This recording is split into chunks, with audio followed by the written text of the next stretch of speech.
The views expressed on this broadcast of the Take 12 Recovery Radio Show do not necessarily reflect those of KHLT Recovery Broadcasting or its affiliates. KHLT and Take12Radio.com are not affiliated with any particular 12-step fellowship.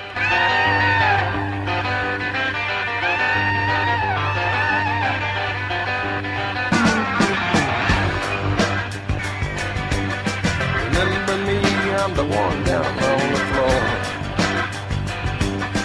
telling these people that I ain't there no more.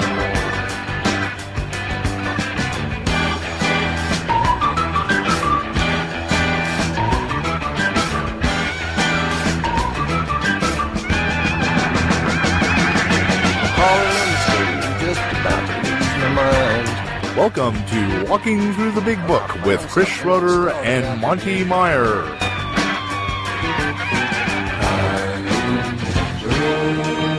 And now, here's those two guys who investigate prior to contempt, Chris and the Monty'man. Well, greetings to my family. All of you in recovery, out of recovery. Some of you, maybe you should be in recovery, but why you're listening, whatever brought you to Take12Radio.com on your internet dial, we are grateful that you're here. Welcome to Walking Through the Big Book. I'm your co-host, the Monty'man, along with Chris Schroeder, who is taking us sentence by sentence, chapter by chapter, through the book called Alcoholics Anonymous, affectionately known amongst members of AA as well as others, The Big Book. Hello, Chris. Hey, Monty. How are you doing today? I'm doing better. My back's been out. You know, it's funny. I was listening to our theme song. Remember me? I'm the one down on the floor, and that's how I've been feeling the last couple of days with my back being out. But I'm doing better today and was able to come into work so we can do the show. That's great. That's great. Good for you. So what are we doing? Well, you know, we've been moving into Step 12, the chapter entitled Working with Others. And it's taken us quite a few weeks to build up to working with others. There's so much information, so much direction that they lay out for us in preparation for this step. You know, so often alcoholism is an illness of isolation. We are, our world gets smaller and smaller the longer we drink. Mine got so small I was in a room in a house, and I would barely make it to work, barely make it to the liquor store just to get back to that room and drink. And there was no social activity. There was nobody left in my life that was, coming over to say hey. And my world had just diminished into this tiny little existence. And part of recovery is getting back out into the world, becoming able to step back out into the world. And I believe that the first 11 steps prepare us to be able to do that in many, many different ways. Certainly the most important is becoming part of the solution to alcoholism, actually having a way out upon which we can all agree, which is the steps, and then finding people susceptible, as it were, to exposing them to the steps and helping them actually take those steps. So, here we are at step 12. We talked a little bit last week. We got a couple of pages into it, and we'll move into it more today. Let me ask you this. I don't know if this term is politically correct within 12-step fellowships, but I'm going to use it anyway.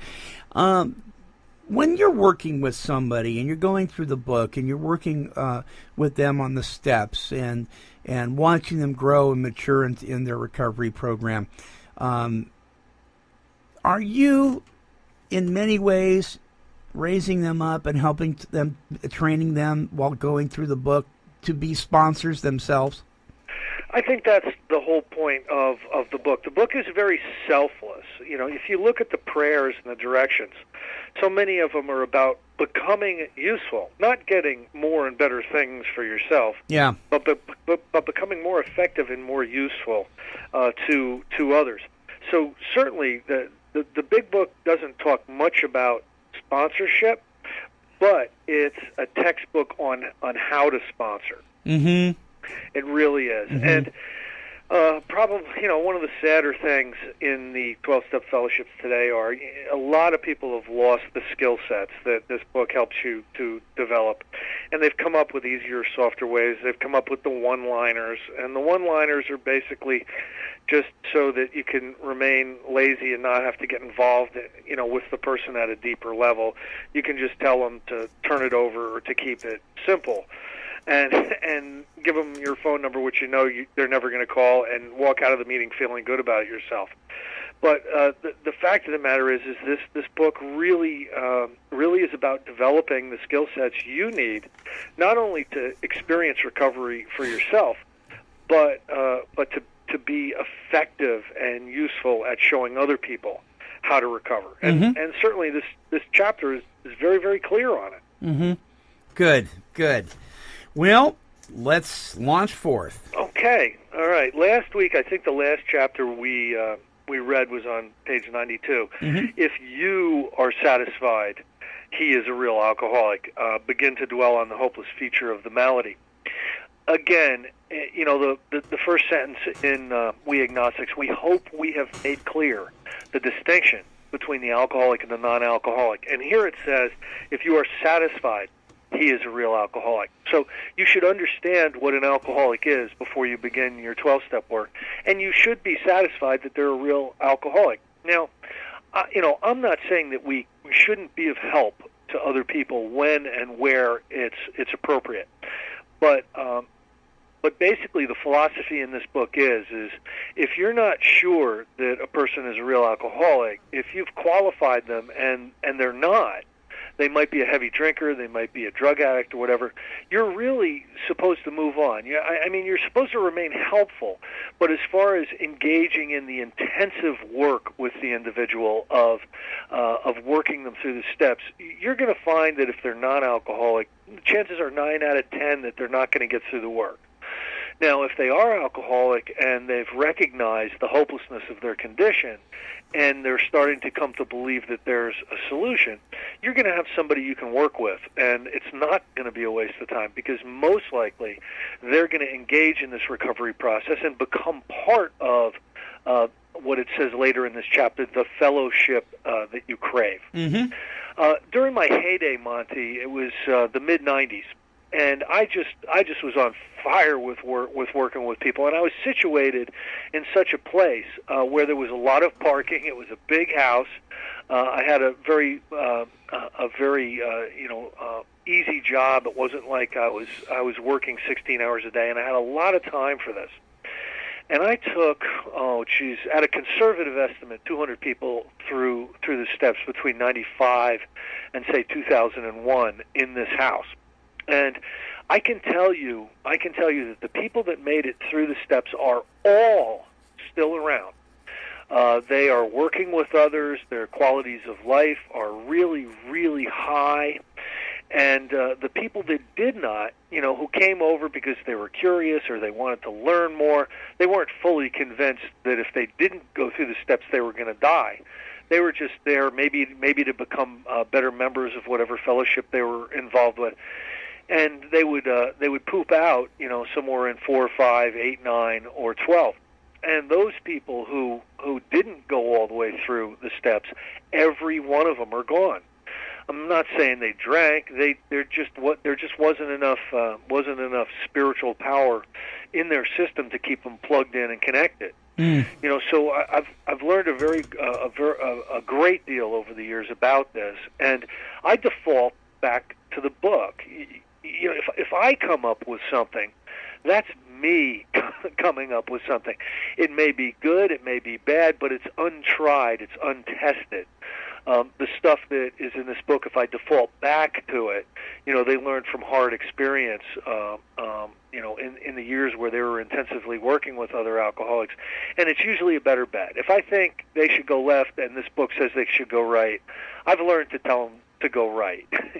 Because it's better advice than I can come up with on my own. Yeah, I agree. Now, we've met with somebody. They're susceptible to, or they're willing at least to listen to us. We've been put in front of them in a number of ways. Maybe we've met them in a meeting. Maybe we've met them at a detox. Maybe a family member has recommended us. We need to be open and available to 12-step opportunities where we can. So we're sitting in front of the person, and part of it is, we tell them a little bit about our story. It says in here to, talk about your alcoholism. We went over a little bit of that last week, and down at the last paragraph on page 92, continue to speak of alcoholism as an illness, a fatal malady. This is something that Bill learned from Dr. Silkworth. Bill was running around, telling everybody all kinds of stuff, and the fact of the matter was he wasn't giving anybody sufficient reason or motivation. If you can convince somebody that alcoholism is a progressively fatal malady, that they can't stay away from a drink no matter how much they want to, once they start drinking, their body is going to ensure that they kill themselves with the alcohol, and their life is unmanageable on practically every level it could be unmanageable on. If you've been able to convince somebody of that, there's going to be motivation to move forward. So talk about the conditions of body and mind which accompany it. Okay, the body would be the physical craving. Once you start drinking, you have little or no control over the amount you take.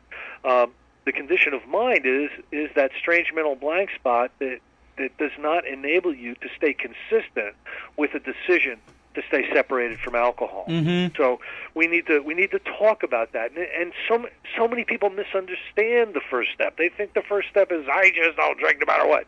And if you walk into a detox or a hospital and you tell somebody, I just don't drink no matter what, what's going to happen is they're going to look at you and they say, that doesn't work for me. I've been trying that for 8 years. What else you got? If you don't got anything else, they're just going to dismiss you as somebody that can't help them. Mm-hmm. So again, it's a real good idea to understand the principles of alcoholism, that the description of alcoholism that's offered earlier in this book. Keep his attention focused mainly on your personal experience. Nobody has better personal experience with alcoholism than us. You want to start pulling out facts and figures and statistical data, you're just going to lose somebody. But if you start telling them about your own personal experience, and they believe that you know what you're talking about this alcohol game, they're going to start to listen. Explain that many are doomed who never realize their predicament. Because alcoholism doesn't allow you the dignity of an accurate self-appraisal, Monty, a lot of people die before they even understand what the problem is. Mm-hmm, sure. I mean, I was killer alcoholic for 15 years and didn't really know it. I didn't know what alcoholism was. I knew I drank a lot, but I had never been exposed to a description of alcoholism. Every once in a while, somebody handed me a pamphlet with a bunch of questions like, does alcohol, affect your personal relationships? Have you gotten in trouble with alcohol? And, all those questions could easily be a heavy drinker. Is it possible a heavy drinker has had a DUI or gotten in trouble drinking? Oh, you bet. Is it possible a heavy drinker has gotten fired from a job for being drunk? Absolutely. Is it possible that, a heavy drinker was arrested 2 or 3 times when they were drinking? Mm-hmm. Mm-hmm. Well, the description in this book is about the alcoholic, not the problem drinker. So, again, so many of those little pamphlets that I was handed, had to do with drug abuse, not drug dependence, or alcohol abuse, not alcohol dependence. Mm-hmm. It's really necessary for us as 12-steppers to be able to identify somebody who's just a disco drunk from somebody who's a real alcoholic. Because if we're running around with the disco drunks, alcoholics could be dying. And we're not going to get anywhere with the disco drunk. Mm-hmm. Mm-hmm. You know what I mean? Yeah. Yeah, you bet. Doctors are rightly loath to tell alcoholic patients the whole story unless it will serve some good purpose. And a lot of times these doctors are afraid to tell you that you're hopeless and you're going to die a horrible alcoholic death and there's nothing they can do for you. I mean, so they won't. Current practice in the medical field is heading toward brief interventions, alcoholism awareness, substance abuse awareness. I think ASAM and a number of other organizations are making real inroads in educating doctors about addictive illness and alcoholism, but never, ever make the mistake of thinking a doctor understands alcoholism or drug addiction. You are putting your hands in someone that may not understand anything about it. They may think that you're just doing it to yourself, and if you just hitch up your bootstraps, you could get on with your life and become responsible. Yeah. That may be their perspective on alcoholism or drug addiction. And if you're putting your trust in someone like that, all they're going to have for you is half measures and ineffective techniques for trying to straighten your life out. But you may talk to them about the hopelessness of alcoholism because you offer a solution. You will soon have your friend admitting he has many, if not all, of the traits of the alcoholic.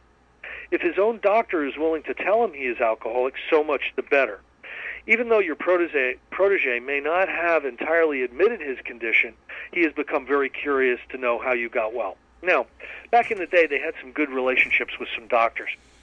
Today, doctors are more often than not going to refer you to treatment. It's some of them will say, "Hey, you should go to AA or whatever," but most of them are going to give you literature on detox or treatment. Now, I know a lot about treatment. I've been involved in working around that field, satelliting around that field for several years now, and I know that treatment is about discovery and the 12 steps are about recovery. Right. And I know that without a spiritual capacity to a recovery process, something that the treatment centers sometimes aren't real well versed in offering, there's going to be little or no chance for the real alcoholic. The people who get help in the treatment centers mainly are the people who are alcohol abusers or drug abusers, not the alcoholics. The alcoholics, when they get discharged, are more often than not going to experience that powerlessness. Because treatment is not going to offer you a solution to the powerlessness. They can tell you about every trigger in the book and put you through every relapse prevention program there is.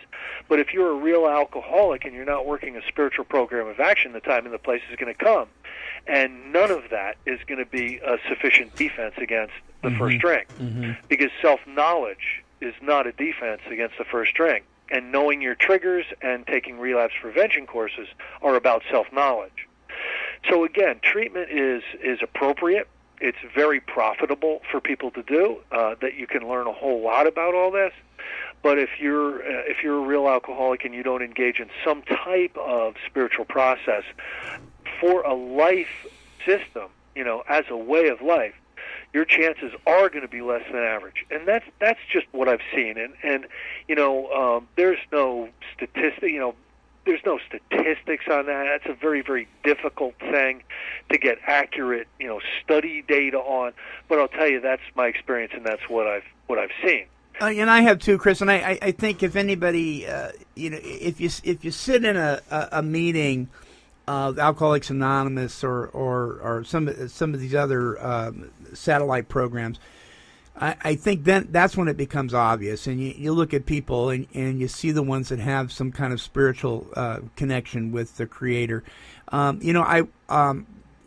don't want to mention the name, but I did watch a documentary here recently that featured a very well-known person in the recovery field, and when asked about people working with, and the statement was used, or the term was used, higher power, how important it was to have a higher power, and how many people that this person had worked with actually had a spiritual connection. And his statement was, and I'm paraphrasing, but his statement was, that works for some people, and sometimes that's okay. And I thought, oh my gosh. And I actually thought, coming out of this person's mouth, I was shocked, because I totally expected a whole other answer, and I thought, that is so sad, because that's like making the cake, but forgetting to put the eggs in. I mean, it's not going to come out a cake. You know, so many people who are looking to make money in this field, and then there's people who are just, you know, against the 12-step movement as a whole because they can't make any money off of it. They can't gain any status in it. Yeah, they're going to be supportive of other options. But the fact of the matter is if they can accurately make distinguish the difference between the alcoholic and the non-alcoholic, they're going to recognize that any success that they have with non-spiritual methods are mostly going to be with the non-alcoholic problem drinker. What's going to happen is they're going to get the real alcoholics in their programs or who read their books or whatever, and they're going to have the attitude like, well, they just didn't want it enough, or, you know, they weren't being honest, or they didn't do everything I asked them to do, and they failed. Mm-hmm. Well, the fact of the matter is you know, it's not always the alcoholic who drinks that fails. More often than not, it's the process somebody was offering them that is the failure. You know, I'll give you for instance. I put somebody into a treatment program several years ago, and they drank and were thrown out of the treatment program. And basically, my you know what I did was I called up the individual who, you know, I used to get the admission, and I said, "What are you doing?" He goes, "Well, you know, he drank." And I'm like, okay, well, let me ask you this. I sent a problem drinker whose drinking is out of control to you for treatment, and they drank and you threw them out? I don't get that. If I sent somebody to you who had cancer and their cancer came back, would you throw them out of the program because their cancer came back? If you're saying alcoholism is a disease, then how about treating it like one? Right. You know what I mean? So yeah. there's misunderstanding across the board, even in the field of alcoholism treatment. So many of them still think that everything hinges on the person's willingness. Look, you can be really willing to not drink and drink. You know? Oh yeah. It's all a matter of have you been approached by someone who has solved the problem, who was as alcoholic as you, and have you placed yourself under their care and direction? You know what I mean? Yeah. I've been taking meetings into recovery meetings into treatment centers for a long, long time, and I don't care what statistics they offer you. I see what their statistics are, and the treatment centers that are very serious about pushing spirituality, whether it's in attendance at 12-step groups or meditation and prayer, or getting back involved with the faith life, or reading whatever they're pushing the people towards spiritually. Those are the ones that are successful. Mm-hmm. The ones that are just clinical, like clinical. Mm-hmm. I'd say they have maybe a 1% success rate. Mm-hmm. For the alcoholic. Again, it's not in most of these people's best interest to separate the alcoholic from the non-alcoholic because they're both paying customers. Yeah. You know what I mean? But the fact of the matter is this is what I've seen, and I've really been trying to pay attention, and I know you have too. Mm-hmm. Yeah. If his own doctor is willing to tell him that he is alcoholic, so much the better. Even though your protege may not have entirely admitted his condition, he's become very curious to know how you got well. That's what you're supposed to do. You're supposed to tell them all about alcoholism, all about your experiences, how you couldn't stop, how you always got in trouble and you didn't understand what was going on. And then what you're going to do is you're going to get them very, very curious. They're going to want to know because they're going to identify with you. They're going to say, yeah, that's what happens to me. And just sometimes out of curiosity, they're going to want to know what you did. Because even if they're not completely willing to give up alcohol entirely right then and right there, they would want to know how to do so if they needed to. Mm-hmm. So let him ask you that question if he will. Tell him exactly what happened to you. Stress the spiritual feature freely. Tell him exactly what happened to you means talk about your recovery. What steps you took? What happened to you during those steps? If the man be agnostic or atheist, make it emphatic that he does not have to agree with your conception of God. He can choose any conception he likes, provided it makes sense to him. The main thing is that he be willing to believe in a power greater than himself, and that he live by spiritual principles. So that's a deal breaker. If someone is not willing to at least be willing to believe in a power greater than themselves and to start to live by spiritual principles, there's nothing you can do for them. Okay, if they're really an alcoholic, they are not going to recover. They may have periods of sobriety ahead of them. They may even make some progress, but the time and the place is going to come, and they're going to start drinking again, and that's going to throw them right back into the progressive cycle of alcoholism. You know, most alcoholics die an alcoholic death, Monty, way more than most. Mm-hmm. You know, this is a serious illness. This is the number one health threat in America today. I'd say 1 out of 10 people suffer from alcoholism, and a huge majority of them are about the business of drinking themselves to death. Mm-hmm. You know, most alcoholics are not in recovery, correct? You know, about 10% of the alcoholics are doing something about it in a serious way. About 90% are, you know, trying to do the best they can with the alcohol. It's a very, very sad state of affairs. Hey, Chris, I'm going to ask you this. In this section where it talks about that he doesn't have to agree with your conception of God, he can choose any concept he likes. Here's the part of this that I find really interesting. Provided it makes sense to him. I read that and I think, not a whole lot of stuff made sense to me when I first came in the doors, you know, and I'm so grateful that somebody came alongside me that knew this book and knew these steps well, and was able to take me from a place even where I didn't understand to where I would come to understand. But how does a person who first comes in, who is just, I mean, you know, maybe they didn't have any kind of faith or background whatsoever, not even one to have a resentment against, and they don't understand any kind of conception. How does this fit, provided it makes sense to him?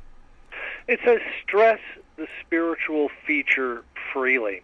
And again, I think it's important that we talk about our experience with a power greater than ourselves, what God has done for us that we could not do for ourselves. However, there are going to be people who have very antagonistic views of God. There are going to be people that are very mad at God, even if they have a conception of God, because if God is interventionary, boy, he didn't do it with me. Right. There are going to be people who have been in abusive religion. You know, one of the fastest-growing 12-step fellowships in America today is Fundamentalists Anonymous. Right. You know, there are going to be people who misunderstand. What happened with me, and I'm not saying I totally agree with this, but what happened with me is I believed in God, but I didn't believe he could intervene on this plane. In other words, I thought he was done with the deal, the Big Bang, the planets, and he's moved on because he's not paying attention to me. Right. So in the beginning, what I did was I placed the higher power label on my sponsor and the groups. Moving into these steps and experiencing some of the power of these steps, I started to feel a power flow through me, and I started to believe and started to label that power the power of God. It took me a long time to be able to establish the relationship with and the understanding of God that I have today. Mm-hmm. But in the Oxford group, they allowed you to start where you were. Right. Whatever concept you have, start there, but let's start building on it. Let's start getting rid of the concepts that don't seem to work, and let's get you about the business of a spiritual journey where you're asking the right questions, and you're paying attention to this question of God. At the very least, be willing. But wherever you are when you walk through the door, that's fine. It has to be. Yeah. But you also so many places in this book it says, we beg of you to lay aside prejudice Yeah. against organized religion. Please have an open mind. But, please be willing to have a beginner's mind and be open to spiritual concepts. And so again, I don't think that that the God thing should stop someone from moving forward. We need to be compassionate and understanding that the people that we're working with have bizarre, tragic relationships with a power greater than themselves at times. At times they know more about theology than we do. At times, we're working with priests or ministers, who are alcoholics. Mm-hmm. So we have to not be authoritative about what kind of a concept of God they have. So, we don't convince them of the attributes of God. We convince them they're going to die without a relationship with one. Yeah, well said. Yeah. When dealing with such a person, you would better use everyday language to describe spiritual principles. There is no use arousing any prejudice that he may have against certain theological terms and conceptions about which he may already be confused. Don't raise such issues no matter what your own convictions are. Your prospect may belong to a religious denomination. His religious education and training may be far superior to yours. In that case, he's going to wonder how you can add anything to what he already knows. But he will be curious to learn why his own convictions have not worked and why yours seem to work so well. He may be an example of the truth that faith alone is insufficient. The book of James was very, very important to the early alcoholics. They almost named AA the James Club. James Club, right. Dr. Bob would read from the book of James all the time from the podium when in the earlier meetings. And in the book of James, that's basically where the statement is, faith without works is dead. Yeah. So true for alcoholics. It is true for alcoholics. We can believe in religious concepts like predestination. We can believe in concepts like the grace, the unearned grace. We can believe in those concepts, but we can't sit home on our duff not getting busy. Yeah.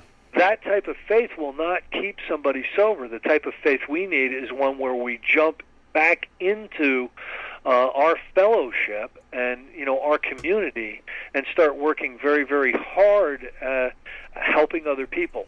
That's what the first century Christians were all about. I was reading this very interesting book, and it was basically answering the question like why Christianity spread so quickly. In 300 years, it was the main religion in the Roman Empire, and it started out being a peasant cult. Well, a couple of the reasons were Christians believed so much in the power of God that they were not afraid to take care of sick people. Okay, Mm-hmm. They were the ones who would go into the houses during the plagues and the epidemics, and they would minister to people, not being afraid that they were going to get sick. Everybody else would abandon these people because they knew it was contagious. Mm-hmm. The Christians would jump right in there and take care of these people because faith without works was dead. Now, when the people got well, what did they want to do? They wanted to become Christians because these Christians saved their lives. Right. So that helped the growth. Also, infanticide was big in the Roman Empire. That was basically where when you had a female baby, that was almost no use to people in the Roman Empire, so that they would put those babies out basically in the backyard to expire.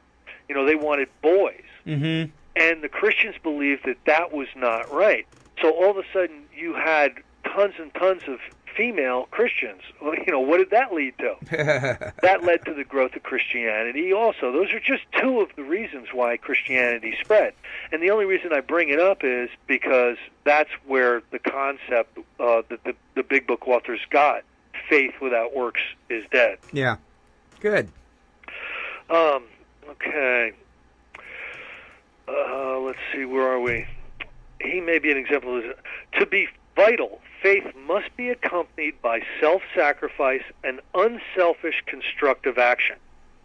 That is a great thing. That's a great line to memorize. somebody comes back and raises their hand and says, hey, I drank again. You can ask them the question, well, were you self-sacrificing, unselfish, and were you engaged in constructive action? And most of the time it was no. I was doing what I wanted to do. Let him see that you are not there to instruct him in religion. Admit that he probably knows more about it than you do, but call to his attention the fact that however deep his faith and knowledge, he could not have applied it, or he would not drink. Now, okay, this is really a great statement here. He could not have applied it. It didn't mean that it didn't work. It meant that he didn't apply it. Absolutely. There's another part in this book that says philosophies of life are insufficient. Being able to memorize the Bible, being able to have a library of wonderful spiritual books, that's not the key. That's not going to do it. No, we really don't care what you know. We care what you do. No more than I tell people this. Going to church isn't going to get you saved. No more than going to an AA meeting is going to get you sober. No, it's not about what you know. It's about what you do. That's right. And faith without works is dead. Yeah. The term work has really become unpopular in a lot of recovery fellowships. Yeah. If I would have heard that I would have to do all the work, when I first came in, I would have been out the door. And the question I ask is, would anybody have cared? You're assuming we care whether or not you would have been out the door. What are you bringing to the party here, Uncle Fester? You know what I mean? The fact of the matter is why avoid the concept of work if that's what they need to do to save their life? Mm-hmm. I mean, would a doctor say, boy, I don't want to bring up the fact that this guy's gonna have to go on penicillin, that'll hurt his feelings. I mean, would a doctor do that? No. So again, we're the people who can help these people who are dying. So would you rather step on somebody's feelings or step on their grave? Mm-hmm. You know what I mean? Sometimes you have to tell them there's a lot of work ahead of you. Mm-hmm. If you're not ready for the work, here's my phone number.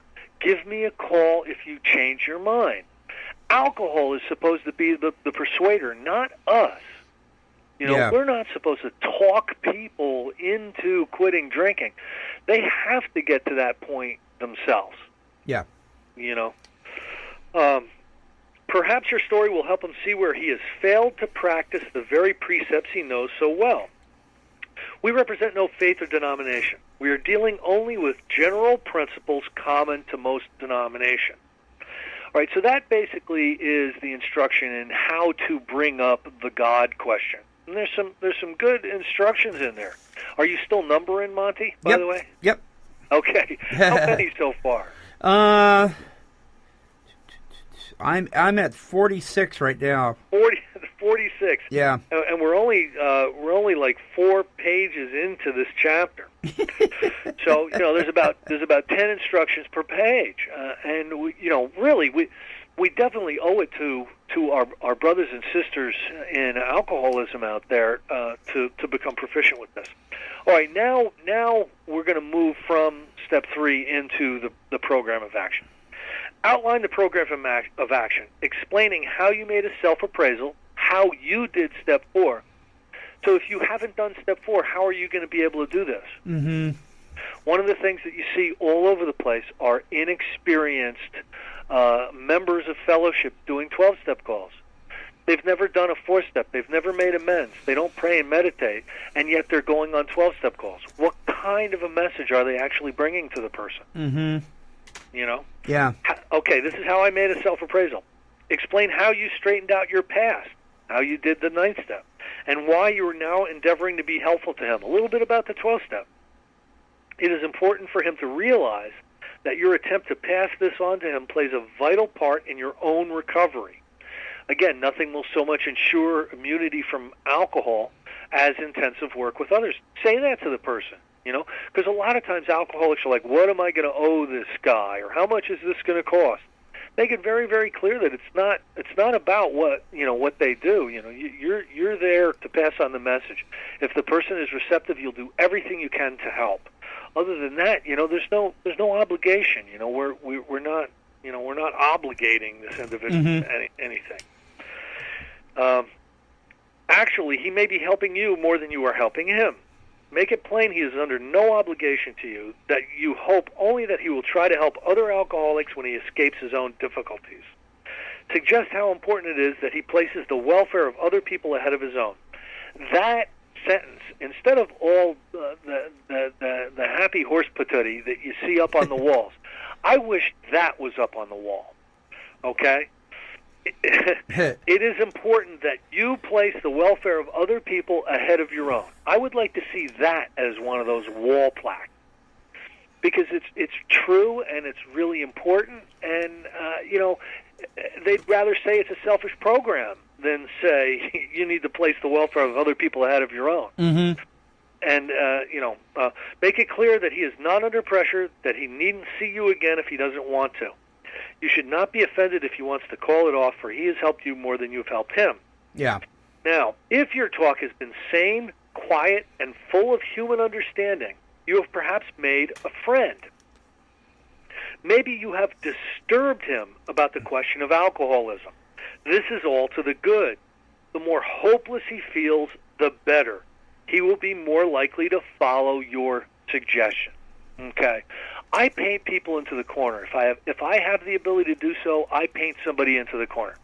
The obsession of the mind is going to continue to put alcohol in your body. Once it's in your body, the phenomenon of craving is going to ensure you drink yourself to death, and every aspect of your life is in turmoil and completely unmanageable. So how's that working for you? You know what I mean? Yeah. And I'm telling you, if you disturb the people, they're going to get upset. Especially if you disturb people in some of the recovery meetings. Mm-hmm. By really talking about what the real problem is and the real solution is, you're going to disturb alcoholics. Yeah. No doubt about it. Nobody wants to feel small because they've never done this, and you're talking about being a good member of that particular fellowship is all about doing it. That's gonna raise their ego up, and they're gonna want to slam you and tell you, kid, you don't know nothing. But if you disturb them about their alcoholism, it might lead to their recovery. I'm not saying that we need to go out and make enemies everywhere and just cause contention everywhere we go. There's a way to do it with love, kindness, tolerance, and intelligence. But sometimes we need to disturb alcoholics. Sure, and that's all to the good. I was disturbed when my father first said something to me, and some others, and I remember and I carry this with me a lot, and share this with other people.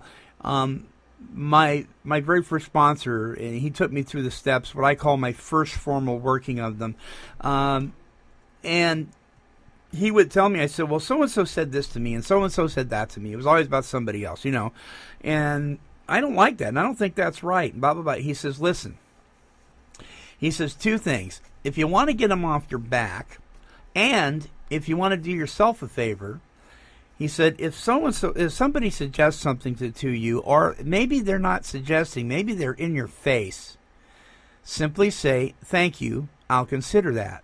And then consider it.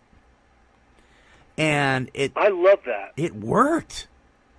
I love that. This book is about, it's not about the answers, it's about the questions, and it's asking you to consider those questions. Don't answer them right away. Yeah. In other words, if you go into this book already with your answer, you're not going to learn anything. Yeah. If you're looking in this book for an answer, it's a process. It's not an answer. But there are a number of questions that you need to consider. Now, think about a question. Let's say I ask you a question and you answer it. Mm-hmm. All right? The type of questions they're asking us in here require consideration. We need to look back through our own experience and sometimes the experience of others and very, very thoughtfully answer these questions based on our own experience. That's how you remain open and willing to learn and experience. Mm-hmm. Does that make any sense? Yes, makes total sense. The more hopeless he feels, the better. All right. Your candidate may give reasons why he need not follow all of the program. Pay the money back.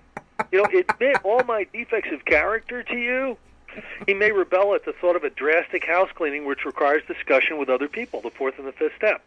Do not contradict such views.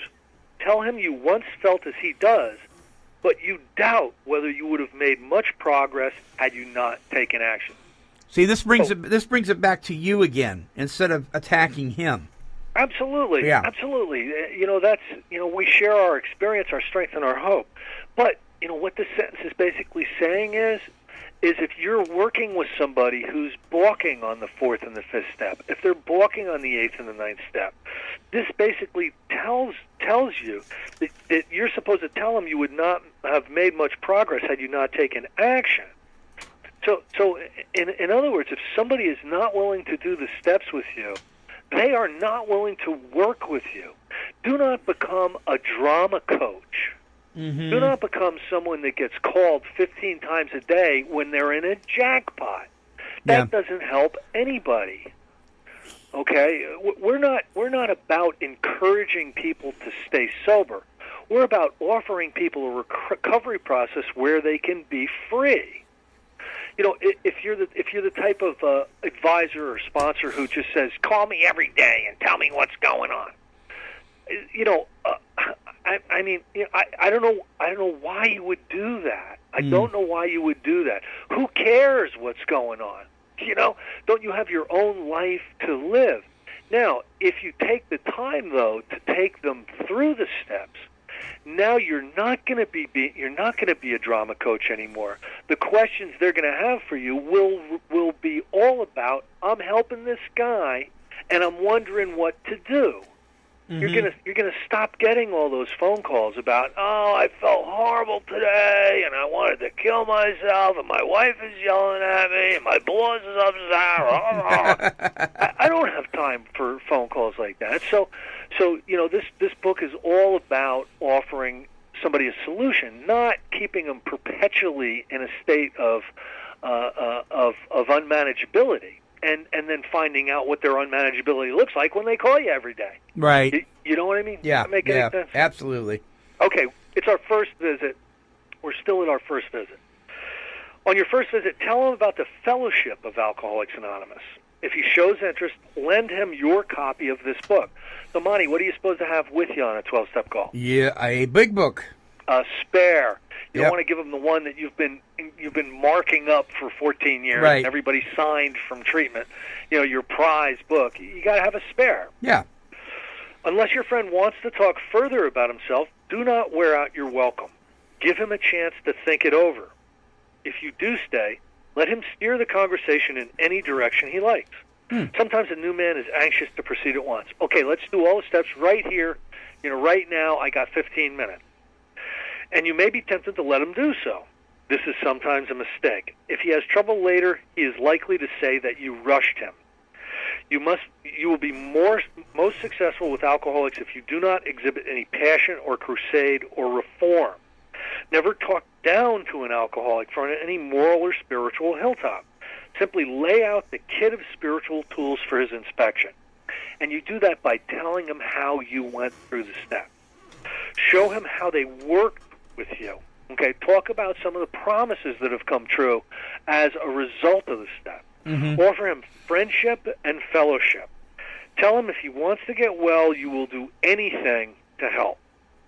If he is not interested in your solution, if he doesn't want to go through the steps with you, if he expects you to act only as a banker for his financial difficulties or a nurse for his sprees or a drama coach, you may have to drop him until he changes his mind.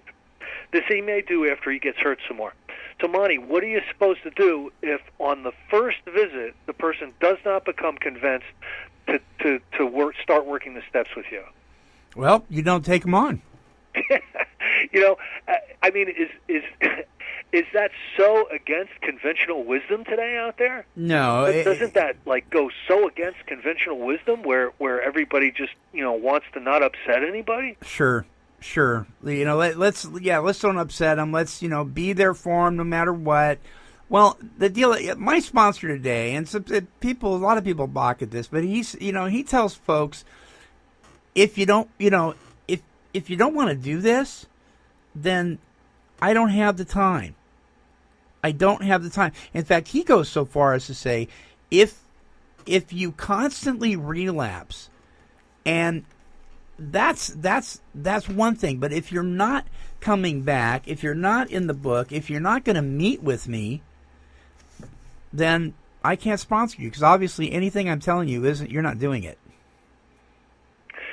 Inherent in alcoholism is a lack of a sense of urgency. So you have to be very, very good at a 12-step call. You have to paint the picture of powerlessness until the person gets it.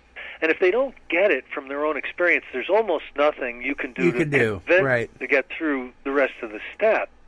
But I can't tell you how many people have asked me over the years who were less than serious. That their motives for asking me to take them through the steps were not, I can't do anything about my alcoholism, so I need help. Mm-hmm. That was not their motivation. There were other motivating factors.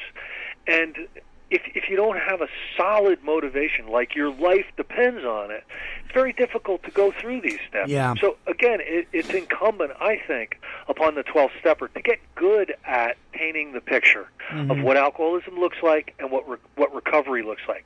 Listen, when you ask somebody, are you willing to go to any lengths, make sure that you've given them the dignity to understand what any lengths are. Yeah. Any lengths are these steps. Otherwise, they'll just say yes. Otherwise, they'll just say yes, and it could be they have no idea what you're talking about, and they're just yesing you, because they don't want to look small. Make sure that you've given them the dignity of a thorough understanding of what any lengths looks like. And, one of the things that I do a lot of times, too, is I have them sign my big book if I start to work with them. I am willing to go to every single length in this book, sign and date it. If at some point in time in the future they're balking or they're avoiding me or whatever, I'll bring it to their attention that they made a deal with me. I've got it in writing. You said you were willing to go to any lengths. What's going on with you? Why in the world is a Mets game more important than coming over and meeting with me? Mm-hmm. What part of that sense of urgency that's so important to recovery have you lost to think that a Mets game is more important than meeting with me? Mm-hmm. I'll do things like that. I've learned these tricks because the alcoholic ego does not want one to recover. The alcoholic spirit does. So you need to get the people in touch with their spirit side as much as possible. This is really interesting, Chris, because I very seldom ever speak of this, but now the world will know. And you're the first person I've ever heard bring up this thing about signing the book or signing an agreement. I've actually before had a folder on the people that I was working with, and I would have them sign when they said they would go to any length, what the date was, and a little bit about counting the cost with them, because I think that's one of the ways we fail sponsees is we don't count the cost in the beginning. And then I would have their birthday on there, the sobriety birthday, because I have a great forgetter. I would have that on there. And then I would have a place where I checked off what we'd worked on in the book, primarily because I needed to remember.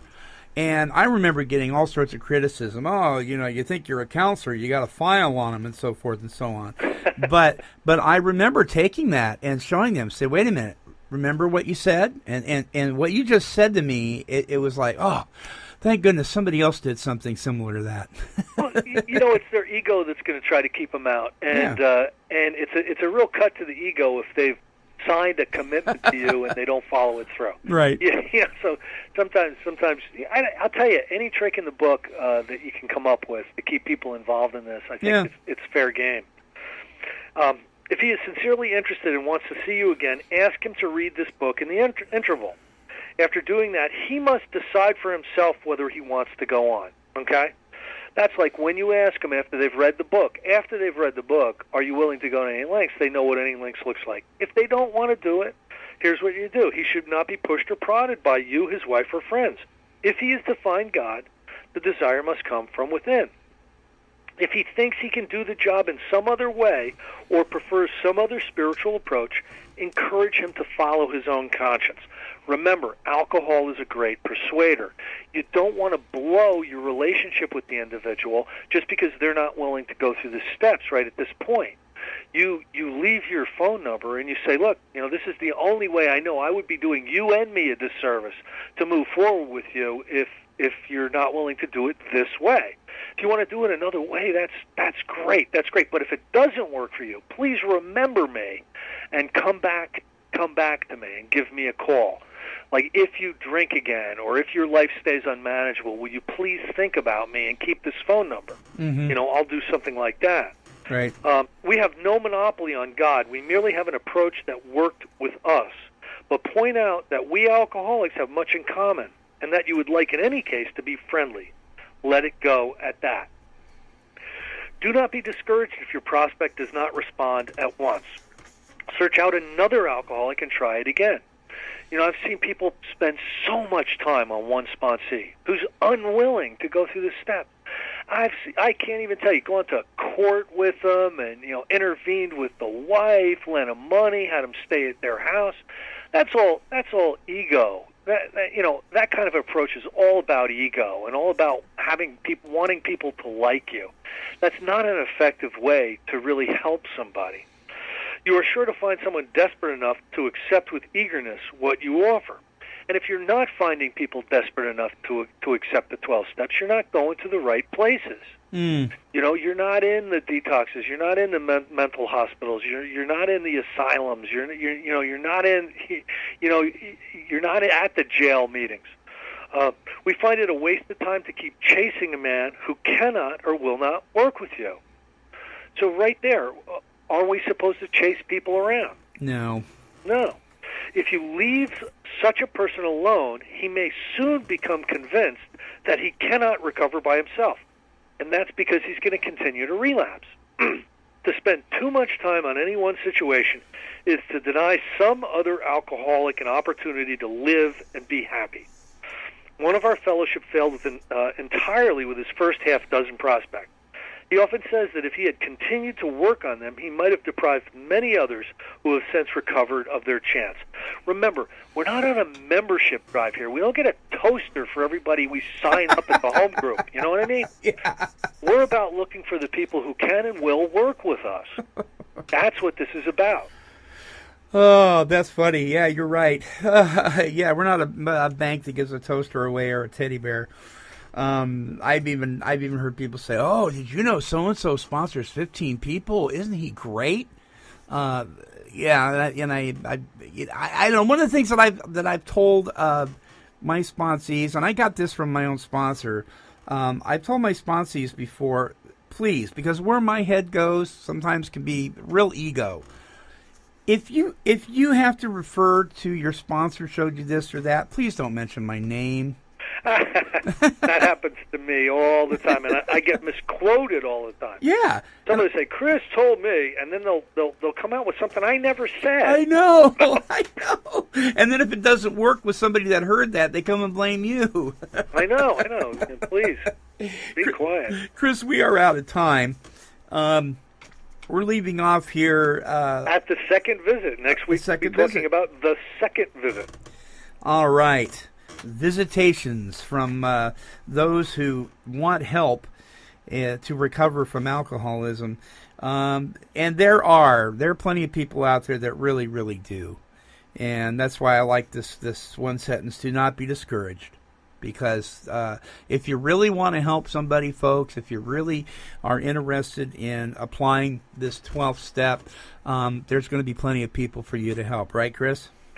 I'll tell you what, a very small fraction of alcoholics are firmly planted in recovery right now. The vast majority are still in need of help. So there's an infinite reservoir of people to work with. Yeah. Amen. All right, my friends. Hey, listen, don't forget to come back next week when we go into the second visitation here in Working with Others, here at Walking Through the Big Book. This is the Monty'man along with Chris Schroeder, and we're wishing God's serenity for you. Bye-bye now.